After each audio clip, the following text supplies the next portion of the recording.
So far you've talked to us about seeing and hearing and now you're here drawing. What's it all about? Why?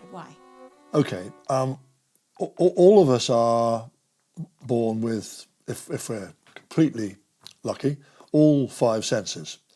And to answer your question, we have to sort of pretend I'm five.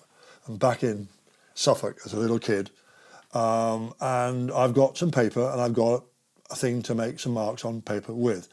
And I'm walking along a stream with woodland on either side and nice water meadows, and I'm hearing a bird make a sound. And the bird I happen to be listening to is a nuthatch, and it's going. So even at five, I'm thinking, that's got a shape. And it calls again. There it is. Then I hear a bullfinch in some bushes a bit to the right, and it does.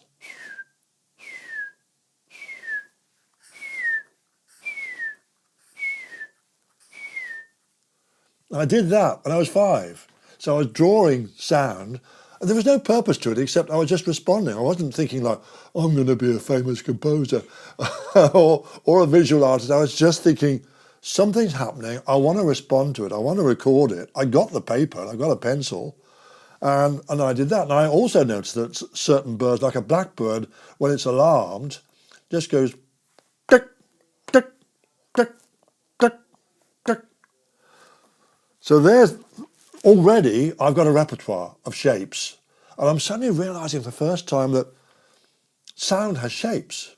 It's got contours. It's got an architecture, if you like. I mean, I didn't think in that sort of fancy way. I thought in a much more intuitive way. But now I look at it, there is a machine now which will reproduce scientifically sound, no matter how complicated. It's called a sonograph. And this is really what a sonograph does. So when I walk further down, this is where it gets even more interesting, and I'm walking by that stream, and I'm focusing on the stream, and I'm listening to the sound of the stream, let's say running through a narrow confined space, because there was a bit where it would go under a tunnel.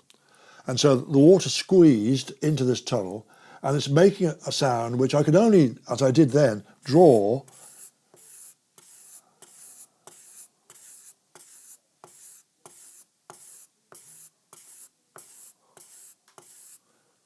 There it is. That represents all these skeins or interweavings of the sound of the stream moving into this confined space. But wait a minute, it also looks like it sounds. I mean, that actually looks like what I was listening to. So do you think you're visually inspired and you can't help but draw a straight line like a stream, so you can see it, so you're drawing it, whereas if you blocked out your eyes, would you still draw it as a long stream? Yes. Yes, I mean, the reality I now know is that the relationship between things that we see and things that we hear is incredible. And not only that, but the relationship between things in nature, never mind whether you're a musician or not, causes things to be analogous with each other. They fuse with each other. For example, I can do it on the same sheet of paper, a pine cone from the top.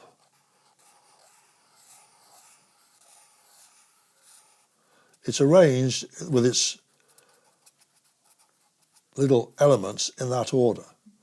It's a spiral, which is exactly the same as a hurricane or a cyclone, or, if I do this, a nautilus shell, a spiral.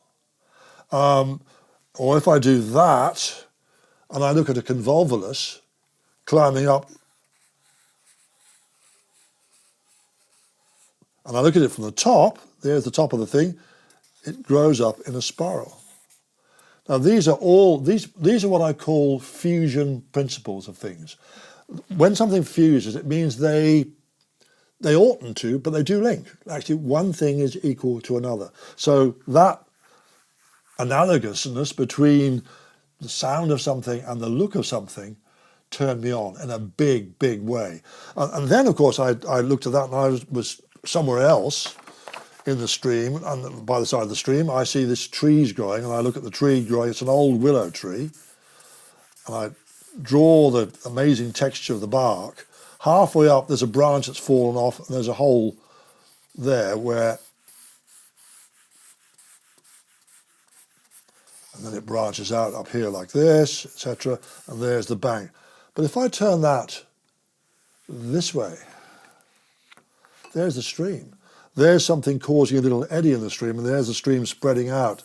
It's exactly the same thing happening all over again. Now that's fusion sensing. That's using all my senses. So then I began to realize that even if I closed my eyes and didn't listen, but I tried to sense things with another sense, like touch, I could sense feeling this object in my hand. I could sense smoothness.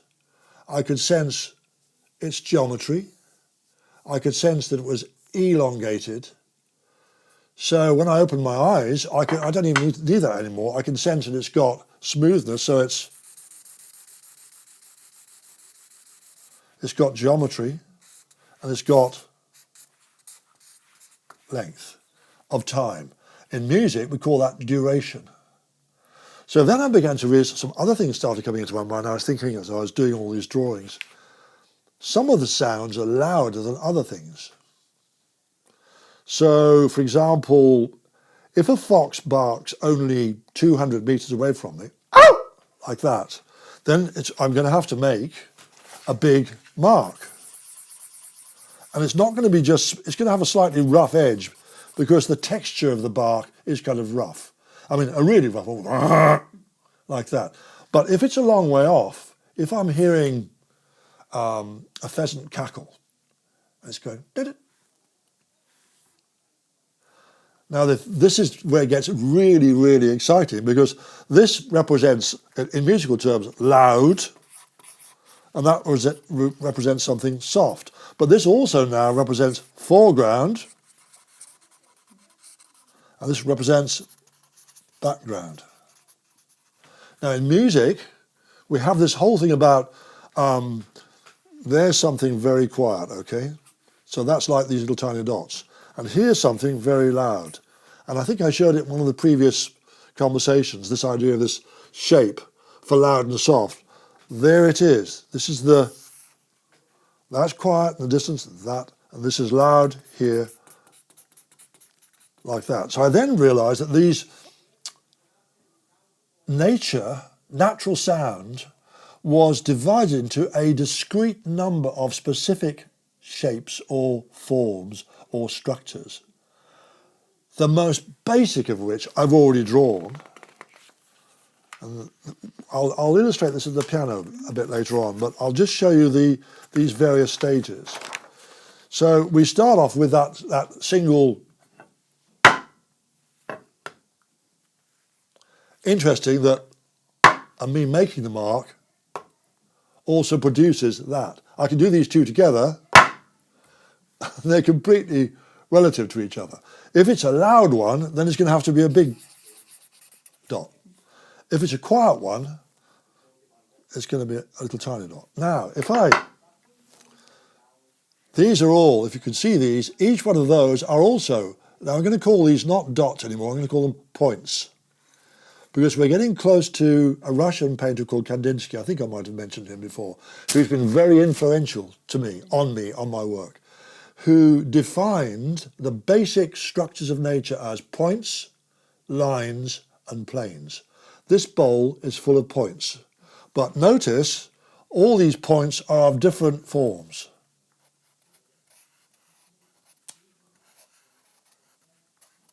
But they're all points. So you suddenly think, well, they're points with different values. If I were to change that into music, which I'll show you on the piano a bit later on, then what it produces is different qualities, different properties of points, and even different colours of points. But if I do this,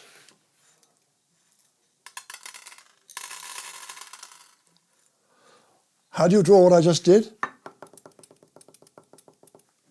Which, by the way, looks remarkably like what we're seeing on the paper. So there is not just sound and seeing combined, but the actual dynamics are the same. And that's what then leads me on to, okay, what comes after points? Time comes in. So the point, if you like, a point in time is minute in terms of time. After all, if I just go, that's less than a second. It's probably, I don't know, that tick is maybe 10th of a second or less, maybe 50th of a second. But if I continue the point, it becomes a line. And this line, the duration of the line, how long the line is, this point A, it starts there and it finishes at B. And the eye travels along the line. Now, what happens if I do the same start and the same finish, but I do this?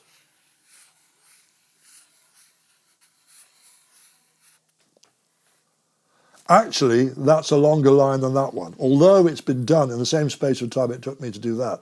If you read that with your eyes, it's going to take you longer to read that line, because the journey is more complicated, than it is to read that line. And again, I'll show you that on the piano in a little while. These were all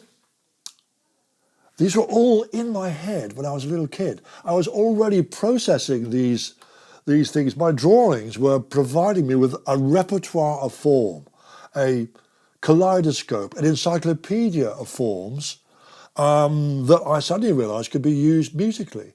I mean, for example, here's something. It's going to be a bit naughty, but I'm sure you'll follow what I'm doing. If I do this, produce a sound. If I do a spot where each of these are, and I move them,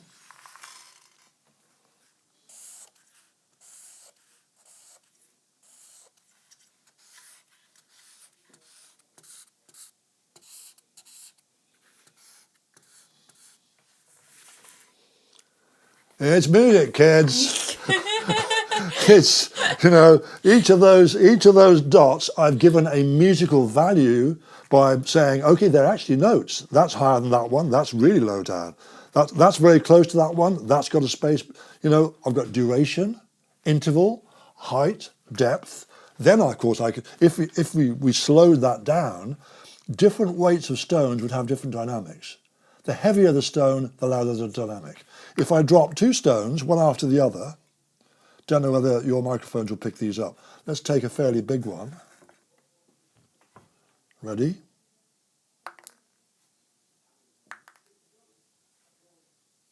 It's different. It's got a different dynamic. So, you think, why were you doing that? It was just discovering. I mean, I didn't realise it was an instinctive thing that made me think, I need to do this. I've already explained I could use a sense of touch to tell me about things that were happening. If I use this and I take my eyes away and I use my fingers to feel this, I can feel it's in lines, but that the lines consist of quanta, little breaks, and that there are several. So even with my eyes shut, I can probably, I won't get it that absolutely accurately, but, well, it's pretty accurate. There's the packet. There they are inside. So my sense of touch has informed me of something which is acoustic, because I just did it, but also visual. So there's a sense of touch, fusion sensing. Okay. So what inspires you to not just witness it and take it all in? What inspired you to take that information and then feel like you had to put it down, record it? It's a great question, Suzy. I think you've the clue is in your question. It's the word information. I think I was curious, hungry to be informed about what was going on. Don't forget, the word informed and information have the word form inside them. Formula, formulaic, form, inform, formation. The word form is central to all those things, and I think I was intuitively, I've described myself, I don't know whether I've said this yet, as a patterner. I love patterns. Most human beings do, actually. When you walked in today, before we started this conversation, I noticed the pattern of your tunic, the top that you're wearing, which is, by the way, symmetrical. And that's something else I learned in nature, that you can have things which are opposing each other, like you could have, just put that out of the way, black, white, but in symmetrical relationships, or you could have black, white in non-symmetrical relationships, more black than there is white. Now, we can't do that right now because we need to go to the piano, but remind me to show you, because there are, as you know, on the piano, there are white notes and there are black notes. So what does it sound like if you have more white notes than black notes, or more black notes than white notes? It's fascinating. It's unbelievably interesting because you start thinking each of these individual black keys, black notes and white notes have got a value as distinctive as that one is from that one. Or that is as a circle from that as a circle. Or that as a circle. Or that, this one, as a circle. They've all got different properties. And this, look, honestly, Suzy, it's childlike. It's childish. It's, the world's my oyster. Isn't it fascinating? We think the world is my oyster. It's like, you open it up and there's a pearl inside. The pearl, why do we say pearls of wisdom? I never thought about that. We've got this cliche, that's a pearl of an idea, because it's shut until you open it. So it's like your curiosity opens the oyster and you see what's within by being curious and going deeper. I think every human being, every person who is going to end up looking at this film, this interview, this conversation, will recognise in themselves everything I've just been talking about. Because unless, unfortunately, they can't touch or they can't see because they've been born blind or gone blind or they're deaf or can't speak.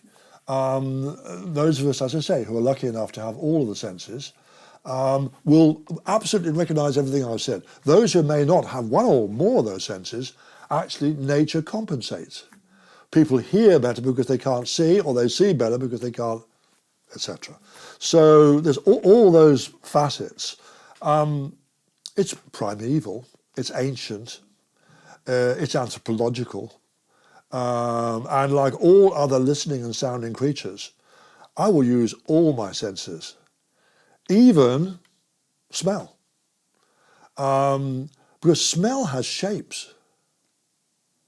If you think about it, you've got. I'll give you an example of that diagrammatically, but it's still exactly what happens.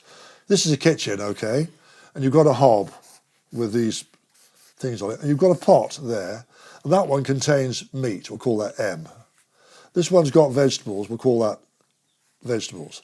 This one's for later, but I'm actually stewing some apples, so I'll call that A. Okay, first of all, time begins to take place because I'm not going to cook the vegetables before the meat's done. So I turn this one on first. So my sense of smell lets me know after a certain time, I begin to smell meat. It's already got texture, and that's the meat alone, but although if I put garlic in it, or tomato paste or whatever, it's going to layer and change the texture and structure. My goodness me, it's going to change the colour of the taste. What an outrageous idea, It certainly may change the way it looks visually. But then if this one comes on, if I put the vegetables on next, then after a while, by the way, we're going through time now, this will come on and that'll begin to go. And then what happens? They start to coalesce. So you then, with your nose, begin to realise that two things are blending. Now you can do that musically. You can have two musical ideas. Here's part one, which is that. And here's part two, which is just those two events. Now they're separate there, but what happens if I do this?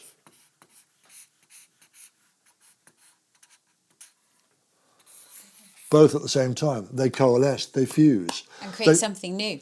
Absolutely, and predictable or not predictable, but it's just doing the same as that.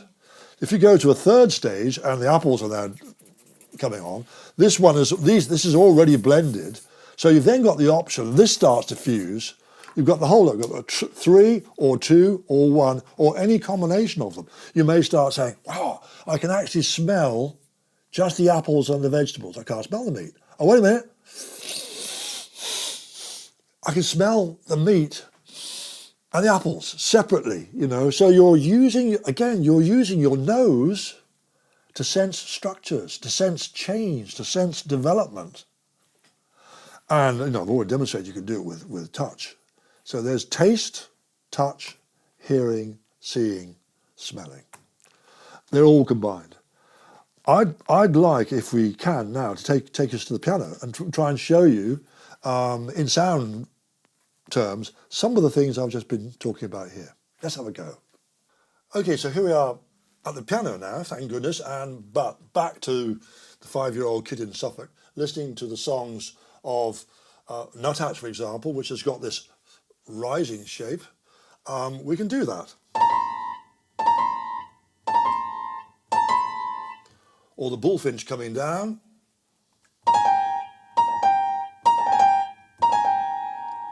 And then the sharp click of the blackbird. Remember this, the little pointed sound.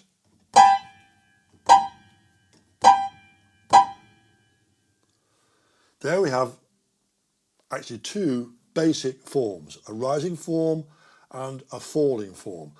In nature, not only do we have things which go up and go down, we also have things which go up and down. So we can represent that musically.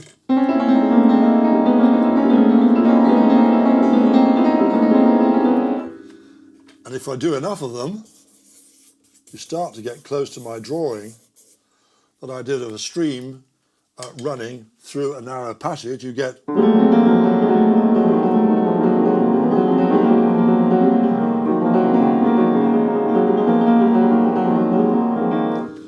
we've done in one single little journey from Kandinsky's point to a line, same note,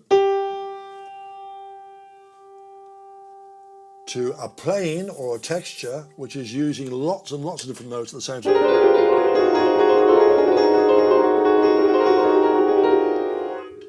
So you can see that's given me the basic repertoire of how sounds happen in nature, and then I can explore the possibilities of, for example, if we take line, what if a line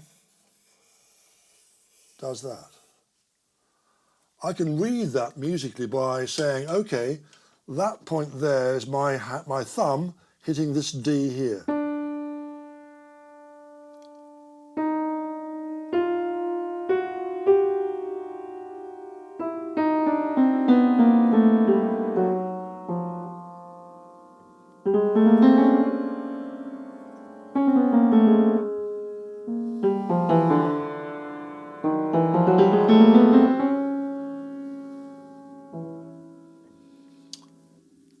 Just follow the shape. So that's what Paul Klee, the painter, called taking a line for a walk. Here it's taking a tune for a walk.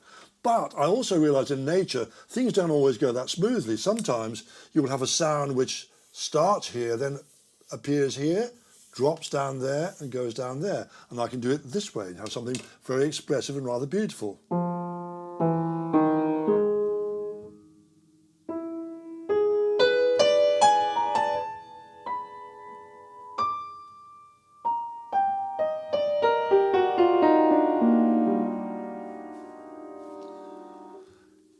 For me, when I hear those sounds I'm making on the piano, I can see the shapes that have inspired them, and vice versa. The two processes are absolutely interlinked. And that's why, you know, I also talked about something which is very close to you, and therefore a big sound, as opposed to something which is a long way away. You can do the same thing.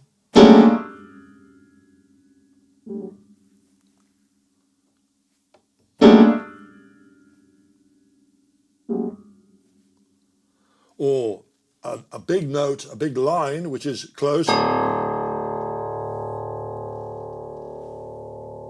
a big line which is distant.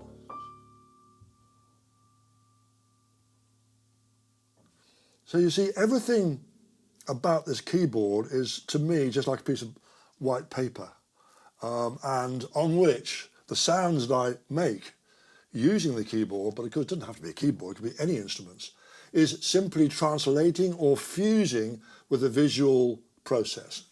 Does that make sense? And the black and white. Yes. So I talked about this idea of symmetries of things. And here we get some lovely, very complicated territory, which I'll have to do in another conversation. But I talked about a symmetry between black and white, or an asymmetry between black and white, with more black and white. Here we've got black keys, and here's the white keys. There's more of the white keys than there are of black. But if I make, let's say, a chord using 3 black notes and 3 white notes, I get this. Now this is complicated because this is to do with perception. I actually perceive the symmetry in that chord.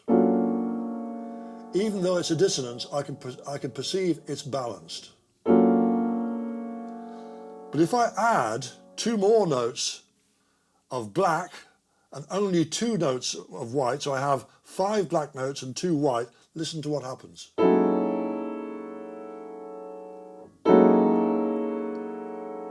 See, my ear tells me it's overwhelmingly black. If I separate them out, there's the white.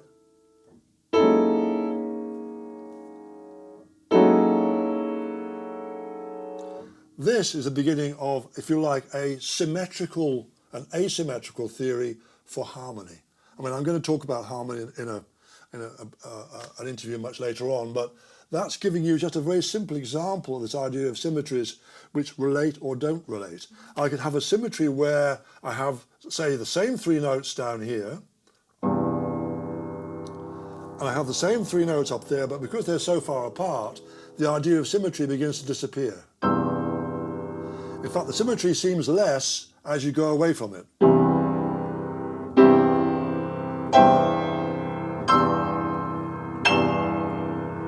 That no longer sounds symmetry because, in fact, what you've got is, I'll need another piece of paper for that, is it's still symmetrical,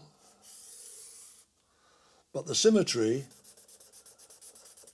is now that far apart. So you've got this big question mark about, well, what do you do between that and that, or that? They're the same notes, but there's this incredible ambiguous space in between. This is why composers made a big thing of having a sound which was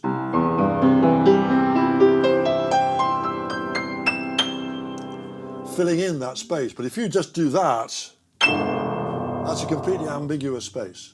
And I love exploring the idea of a symmetry absolute and a symmetry which is slightly broken. Even in something as nice as just ordinary tonal music, symmetries change. That's not actually symmetrical in musical terms, because that's a major third and that's a minor third. So the number of semitones between them is not symmetrical. In fact, if I were symmetrical, you produce something rather extraordinary. A rather beautiful chord. So again, that's showing you very simply the idea between black and white. Well, I wrote a piece called The Wisdom of Eagles when I was very young, 21, which begins with 2 chords, F sharp and F major. And it goes like this.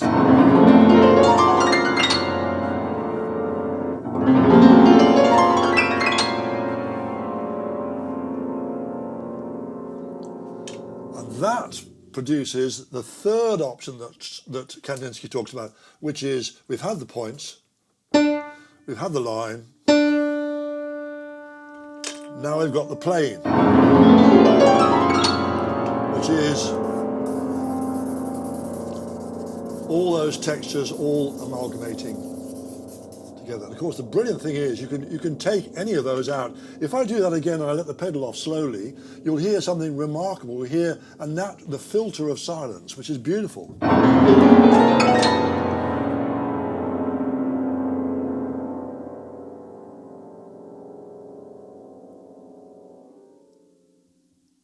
Do you hear that? Isn't it beautiful? You can see it's contracting. It's literally cutting bits out as the pedal is let off, and you get this, not silence, because it's still, bits of it are still there, but you've taken some bits away. And that's, again, a very, very visual process for me. It's also like smelling so much. Remember the things we smelt, the cooking in different, or feeling so much. There you go.